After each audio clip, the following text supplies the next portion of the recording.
Hello friends, slate chalk and টকে তোমাদের সবাইকে স্বাগত।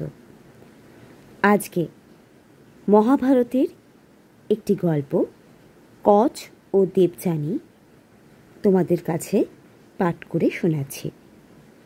গল্প পাঠ যদি তোমাদের ভালো লেগে থাকে তাহলে অবশ্যই চ্যানেলটিকে একটি লাইক, শেয়ার আর সাবস্ক্রাইব করতে ভুলো না কিন্তু।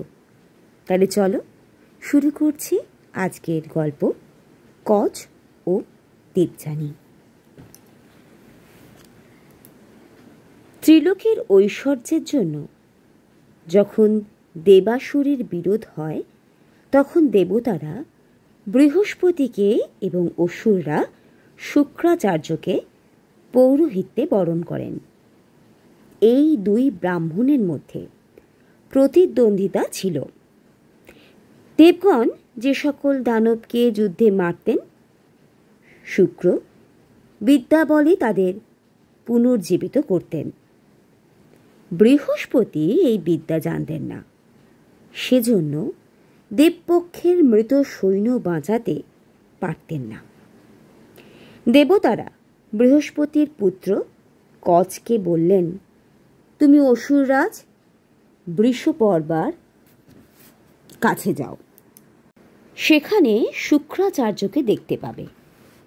শুক্রের প্রিয় কন্যা দেবযানীকে যদি সন্তুষ্ট করতে পারো তবে তুমি নিশ্চয়ই মৃত সঞ্জীবনী বিদ্যা লাভ করবে। কচ শুক্রের কাছে গিয়ে বললেন, আমি অঙ্গিরা ঋষির পৌত্র, বৃহস্পতির পুত্র, আমাকে শিষ্য করুন। সহস্র বৎসর আমি আপনার কাছে থাকব। শুক্র সম্মত হলেন। গুরু ও গুরুকন্যার সেবা করে কচ ব্রহ্মচর্য পালন করতে লাগলেন। তিনি গীত, নৃত্য, বাদ্য করে এবং পুষ্প ফল উপহার দিয়ে প্রাপ্ত যৌবনা দেবযানীকে তুষ্ট করতেন। সুগায়ক, সুবেশ, প্রিয়বাদী রূপবান মাল্যধারী পুরুষকে নারীরা সম্ভবত কামনা করে। সেজন্য দেবযানীও নির্জন স্থানে কচের কাছে গান গাইতেন এবং তার পরিচর্যা করতেন। এইরূপে 500 বৎসর গত হলে দানবরা কচের অভিসন্ধি বুঝতে পারলে। একদিন কচ যখন বনে গরু চড়াচ্ছিলেন তখন তারা তার দেহ খণ্ড খণ্ড করে কুকুরকে দিলে। কচ ফিরে এলেন না দেখে দেবযানী বললেন, পিতা, আপনার হোম শেষ হয়েছে, সূর্যও অস্ত গেছে, গরুর পালও ফিরেছে, কিন্তু কচকে দেখছি না। নিশ্চয়ই তিনি হত হয়েছেন।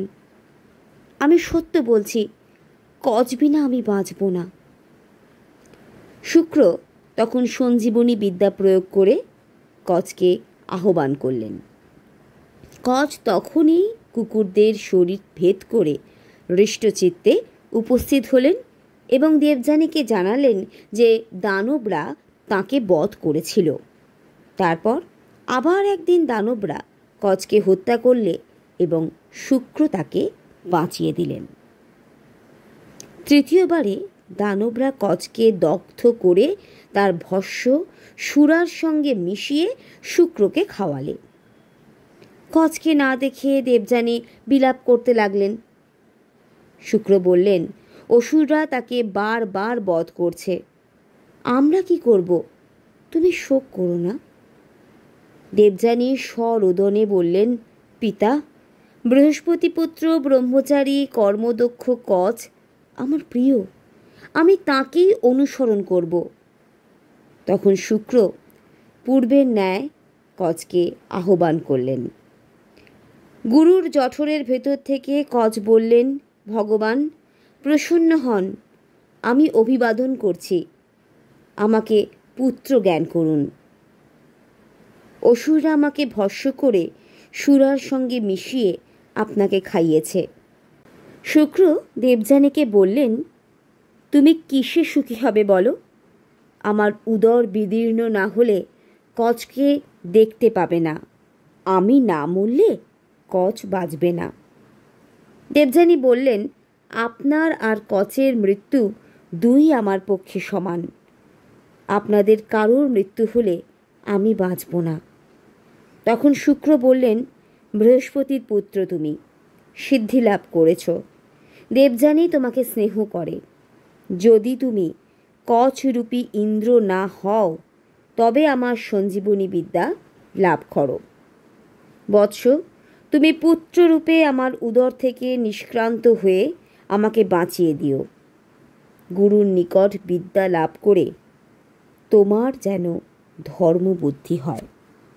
শুক্রের দেহ বিদীর্ণ করে কচ বেরিয়ে এলেন এবং নবলব্ধ বিদ্যার দ্বারা তাকে পুনর্জীবিত করে বললেন, আপনি বিদ্যাহীন শিষ্যের কর্ণে বিদ্যামৃত দান করেছেন। আপনাকে আমি পিতা ও মাতা জ্ঞান করি। শুক্র গাত্রোত্থান করে সুরাপানের প্রতি এই অভিশাপ দিলেন যে মন্দমতি ব্রাহ্মণ মোহবশে সুরাপান করবে সে ধর্মহীন ও ব্রহ্মহত্যাকারীর তুল্য পাপী হবে। তারপর দানবগণকে বললেন, তোমরা নির্বোধ। কচ সঞ্জীবনী বিদ্যায় সিদ্ধ হয়ে আমার তুল্য প্রভাবশালী হয়েছেন। তিনি আমার কাছেই বাস করবেন। সহস্র বৎসর অতীত হলে কচ স্বর্গলোকে ফিরে যাবার জন্য প্রস্তুত হলেন। দেবযানী তাকে বললেন, অঙ্গিরার পৌত্র, তুমি বিদ্যা, কুলশীল, তপস্যা ও সংযমে অলঙ্কৃত। তোমার পিতা আমার মাননীয়। তোমার ব্রত পালনকালে আমি তোমার পরিচর্যা করেছি।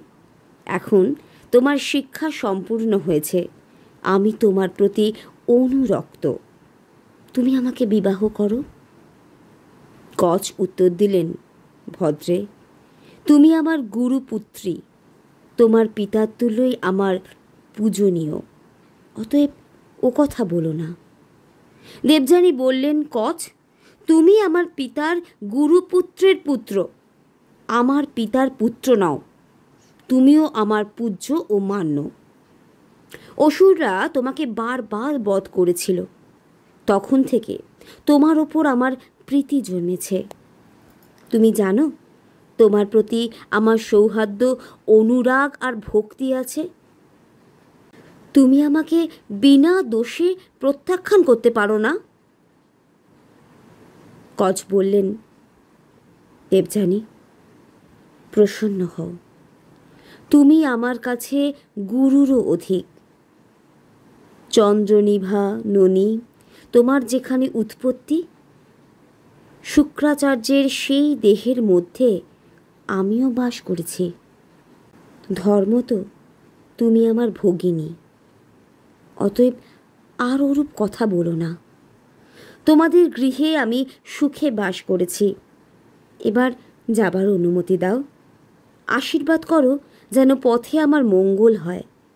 মধ্যে মধ্যে ধর্মের অবিরোধে আমাকে স্মরণ করো। সাবধানে আমার গুরুদেবের সেবা করো।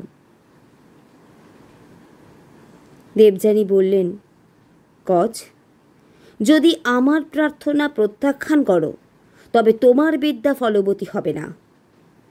কচ উত্তর দিলেন, তুমি আমার গুরুপুত্রী।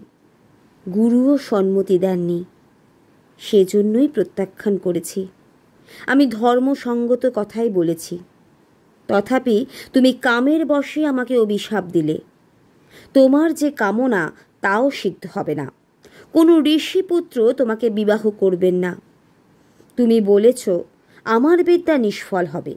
তাই হোক, আমি যাকে শেখাবো তার বিদ্যা ফলবতী হবে।